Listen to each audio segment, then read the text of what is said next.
கால்நடை மருத்துவமனை பக்கத்தில் வந்து ஒரு 45 வருஷமாக அங்கே இருக்கிறோம் நாங்கள். திடீர்னு வந்து நைட்டு மழை பெய்ஞ்சினே இருந்தது, விட்டு விட்டு மழை பெய்ஞ்சினே இருந்தது.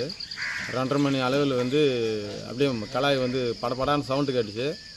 அதுக்கப்புறம் நாங்கள் எல்லாம் வெளியே ஓடி வந்து பார்த்தா பெரிய மரம் வந்து எங்கள் வீட்டு மேலே விழுந்துச்சு. அது வந்து எல்லார்கிட்ட நம்ம தலைவர்கிட்ட மணியாகர்கிட்ட எல்லார்கிட்ட நம்ம இன்ஃபார்ம் பண்ணிட்டோம்.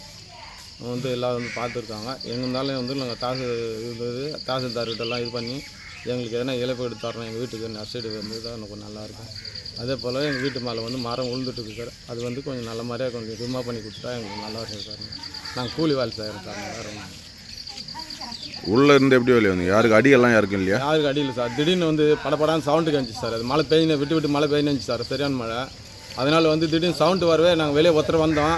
அப்புறம் வந்து ஃபஸ்ட்டு ஒரு லைட்டாக இறங்குற மாதிரி இருந்துச்சு. அதுக்கப்புறம் எல்லாம் வீட்டில் இருக்கிறவங்களாம் எழுப்பி வெளியே இட்டுன்னு ஓடிட்டு சார். எல்லாம் ஆளுங்களுக்கெல்லாம் யார்